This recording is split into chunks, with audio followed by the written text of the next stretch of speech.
नमस्कार दोस्तों, स्वागत है आप सभी लोगों का एक बार फिर से। यह वीडियो को ध्यान से देखना। आज कम से कम आप जो है 7 से 8 मिनट का अपना बहुमूल्य समय जरूर देना। अगर आप जो है 7 से 8 मिनट का अपना बहुमूल्य समय जरूर देते हैं तो इसमें आज मैं आप लोगों को लाखों करोड़ों रुपए का मुनाफा बताऊंगा। कहने का मतलब है कि रमा एकादशी के दिन किए जाने वाले उपाय बताऊंगा। वीडियो ध्यान से देखना। कार्तिक महीने की कृष्ण पक्ष की एकादशी को रमा एकादशी कहते हैं। रमा एकादशी से दिवाली उत्सव की शुरुआत हो जाती है और इस साल रमा एकादशी जो है 21 अक्टूबर 2022 को है। तो इस एकादशी का नाम भी माता लक्ष्मी के नाम से ही पड़ा है। माता लक्ष्मी को रमा कहा जाता है। माता लक्ष्मी के रमा स्वरूप पर ही इस एकादशी का नाम रमा एकादशी पड़ा है। इस दिन भगवान विष्णु के साथ माता लक्ष्मी की हमें पूजन जरूर करना चाहिए। रमा एकादशी का व्रत का जो पारण होगा 22 अक्टूबर 2022 में होगा, 22 अक्टूबर को 2022 में, और सुबह 6:30 से सुबह 8:45 तक आप जो है पारण कर सकते हैं। कहते हैं कि रमा एकादशी की व्रत कथा के श्रवण मात्र से व्यक्ति के समस्त पाप धुल जाते हैं और महालक्ष्मी की आशीर्वाद से जीवन में कभी आर्थिक कमी भी नहीं आती, आर्थिक परेशानी नहीं आती। पिछले वाले वीडियो में रमा एकादशी की कथा के बारे में मैं विस्तार से बताया हूं, जिसमें महाराज मुकुचुंद के लड़की जो है, इनके जो दामाद हैं, मरने के बाद इन्हें जो है अथाह धन संपत्ति की प्राप्ति हुई। ये अगले जन्म में बहुत बड़े राजा हुए, इंद्र के समान इनके नगर की प्राप्ति हुई। तो जो रमा एकादशी व्रत है, इनके कथा सुनने के बाद भी व्यक्ति के जीवन में चारे जो गरीबी होती तत्काल समाप्त होती है। इस वीडियो में जानते हैं कब रखे व्रत। तो हिंदू पंचांग के अनुसार कार्तिक महीने की कृष्ण पक्ष की एकादशी तिथि की शुरुआत 20 अक्टूबर को दोपहर 4:04 में शुरू हो जाएगा। ये तिथि अगले दिन 21 अक्टूबर को शाम 5:22 तक रहेगा। तो उदय तिथि के अनुसार 21 अक्टूबर को ही रमा एकादशी का व्रत रखा जाएगा। रमा एकादशी दिन प्रातः काल से ही शुक्ल योग बन रहे हैं। ध्यान से सुनना, रमा एकादशी दिन प्रातः काल से ही शुक्ल योग हैं। तो ये शाम 5:48 तक रहेगा। उसके बाद ब्रह्म योग आरंभ हो जाएगा। वही एकादशी व्रत की पूजा करने का शुभ मुहूर्त सुबह 7:50 से सुबह 9:15 तक रहेगा। आप इस समय में पूजा कर सकते हैं। तो यह वीडियो ध्यान से देखना। आज जो है रमा एकादशी के बारे में संपूर्ण जानकारी बता रहा हूँ, साथ ही साथ तुलसी के बारे में, या अर्थात तुलसी में कौन सी ऐसी चीज बांधा जाए जिससे गरीबी मिटे, और साथ ही साथ तुलसी की संपूर्ण जानकारी इस वीडियो में बताऊंगा। तो देखिए, प्राचीन ज्ञान चैनल का मकसद है जनहित एवं जन कल्याण करना। आप सभी दर्शकों को अच्छे यूजफुल जानकारी बताए जाते हैं, जिस जानकारी से आप सभी दर्शकों का भला हो, आप सभी दर्शकों का कल्याण हो।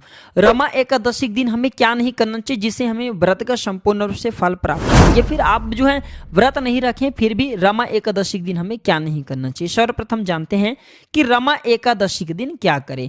तो रमा एकादशी के दिन सुबह उठ करके स्नान आदि से निवृत्त हो जाएं, घर के मंदिर में भगवान विष्णु की प्रतिमा या तस्वीर स्थापित करें, फिर दीपक प्रज्वलित करना चाहिए। इसके बाद विधि विधान से हमें पूजा करना चाहिए। सबसे पहले भगवान श्री हरि को पंचामृत से स्नान कराना चाहिए, फिर पुष्प हैं, धूप हैं, दीप हैं, तुलसी माता की जो दल की अर्पित करना चाहिए। इसके बाद विष्णु सहस्त्र नाम का पाठ करना चाहिए। साथ ही ब्राह्मणों को भोजन कराकर हमें आशीर्वाद प्राप्त करना चाहिए।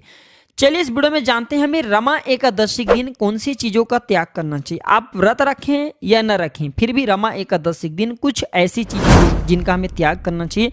जो व्यक्ति रमा एकादशी के दिन अगर इन संयम एवं नियम का पालन करते हैं तो ऐसे व्यक्ति से भगवान विष्णु बहुत प्रसन्न होते हैं, और ऐसे व्यक्ति को फिर जो है अगले जन्म में इंद्र पद की प्राप्ति होता है। कहने का मतलब है कि इंद्र के समान ऐसे व्यक्ति धन वैभव से परिपूर्ण होता है।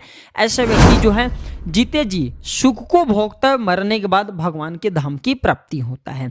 तो एकादशी के दिन यथाशक्ति हो सके तो अन्न का दान करना चाहिए, किंतु स्वयं अन्न जो है ग्रहण नहीं करना चाहिए। आप जो है अन्न का दान कर सकते हैं, लेकिन इस दिन अन्न ग्रहण नहीं करना चाहिए, अन्न नहीं करना चाहिए।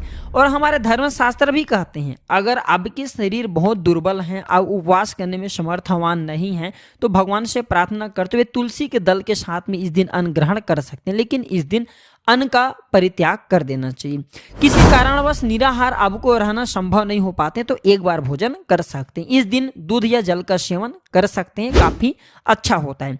एकादशी के व्रत में ध्यान से सुनना, जो लोग एकादशी की व्रत रखे नहीं रखे तो अपने घर में जानकारी बता देना। तो एकादशी के व्रत में शकरकंद, कद्दू, आलू, साबूदाना, नारियल, काली मिर्च, सेंधा नमक, दूध, बादाम, अदरक, चीनी आदि पदार्थ खाने में शामिल जरूर करना चाहिए। ये बहुत ही शुभकारी कहे गए हैं। एकादशी के उपवास रखने वाले को दशमी के दिन ही मांस, लहसुन, प्याज, मसूर की दाल आदि का सेवन करना बंद कर देना चाहिए, निषेध कर देना चाहिए। इससे व्रत का फल प्राप्त नहीं हो पाता, बल्कि व्रत के फल की जगह में अब को जो है भगवान विष्णु को जो है कुपिताप करने से भगवान विष्णु क्रोध होते हैं। इस दिन भूल करके दशमी तिथि को आप जो व्रत का शुरुआत करना शुरू करते हैं, अर्थात व्रत रखना शुरू करते हैं, तो इस दिन शरीर को हमें साफ एवं सुथरा रखना चाहिए। मांस है, लहसुन है, प्याज है, मसूर की दाल खाने से हमारे शरीर अपवित्र होता है। एकादशी के दिन प्रातः काल लकड़ी की दातुन नहीं करना चाहिए, हमारे धर्मशास्त्र में लिखे हैं। और इस दिन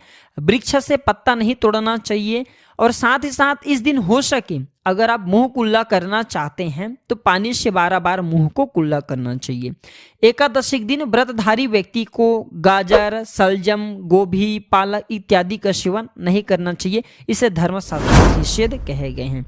एकादशी तिथि पर जौ, बैगन और जो है सेमी फल इसे नहीं खाना चाहिए, ये भी हमारे धर्मशास्त्रों में मना किए हैं। इस व्रत में सात्विक भोजन करना चाहिए। मांस, मदिरा या अन्य कोई भी नशीले पदार्थ है इनका सेवन नहीं करना चाहिए। प्रत्येक वस्तु प्रभु भगवान विष्णु जी को भोग लगा करके तथा भोग लगा रहे उसमें तुलसी का दल जरूर छोड़ना चाहिए। बिना तुलसी के दल किए हुए आपको इस दिन भोग नहीं लगाना चाहिए, इसे भगवान विष्णु स्वीकार नहीं करते। एकादशी के दिन बाल धोना वर्जित है और न ही इस दिन बाल कटवाना चाहिए, इससे सुख समृद्धि पर बुरा असर पड़ता है। क्योंकि इस दिन अगर आप बाल कटवाते हैं तो आपके बुध ग्रह, आपके गुरु ग्रह कमजोर होता है। भगवान विष्णु को गुरु ग्रह का स्वामी कहा जाता है।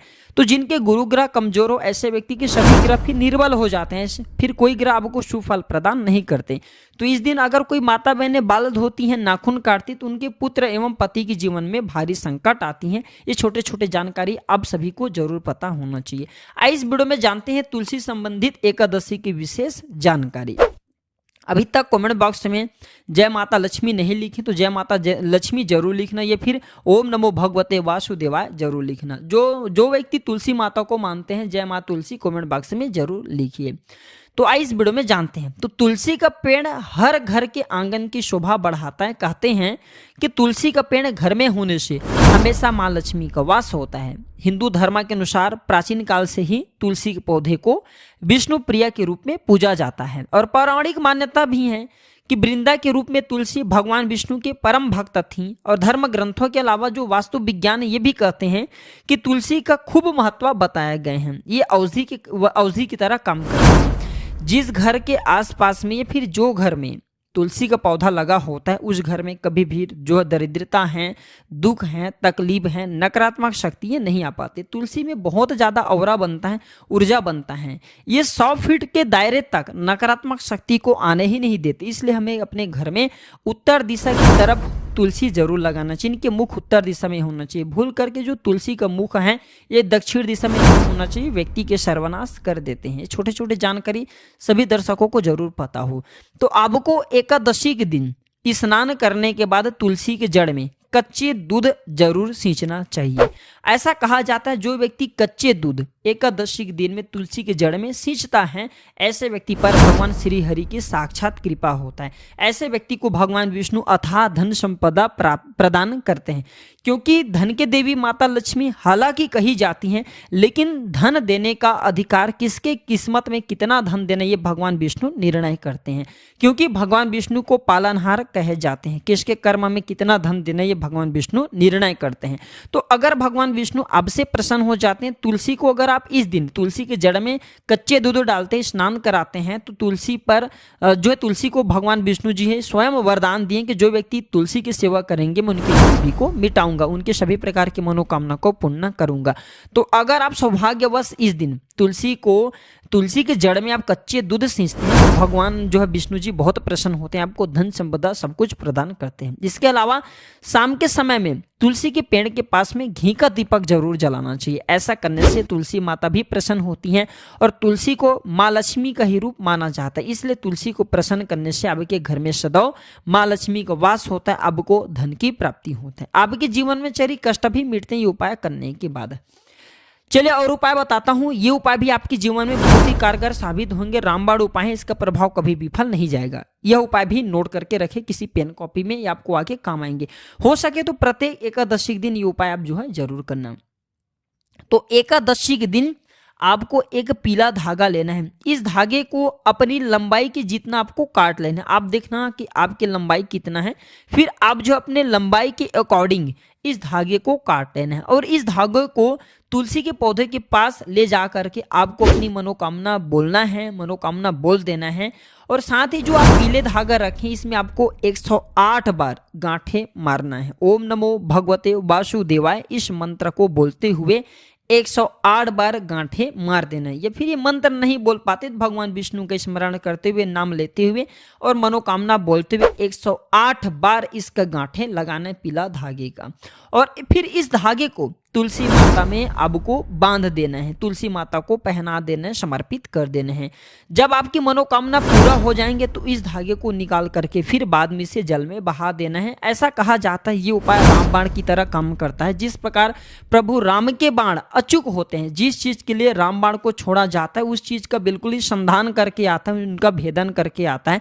उसी प्रकार जो ये टोटके हैं ये रामबाण की तरह काम करता है, अपना पूरा प्रभाव दिखाता है, आपकी मनोकामना को पूर्ण करता है। लेकिन मनोकामना पूर्ण होने के बाद आपने तुलसी में ये धागे को बांध करके रखे, मनोकामना पूर्ण हो जाते हैं तो इस धागे को निकाल करके फिर बहते हुए जल में बहा देना चाहिए। इससे आपको दोष नहीं लगता। तो आप भी अपने जीवन में चलिए परेशानी को दूर करने के लिए ये उपाय करके देख सकते हैं, आपके जीवन में ये उपाय मंगलकारी साबित होंगे। आशा करता हूँ कि प्राचीन ज्ञान चैनल में आप सभी दर्शकों को जो है एकादशी के बारे में जो संपूर्ण जानकारी बताई है, जानकारी बताया गया है, ये जानकारी आपके जीवन में कल्याणकारी साबित जरूर होंगे, मंगलमय साबित जरूर होंगे। यह जानकारी कैसा लगे हमें कमेंट सेक्शन में जरूर बताइए। कमेंट बॉक्स में ओम नमो भगवते वासुदेवा जरूर लिखें।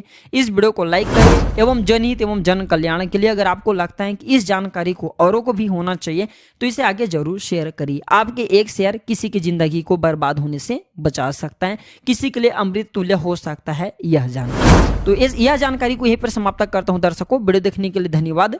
नमस्कार। जय मां लक्ष्मी। ओम नमो भगवते वासुदेवाय।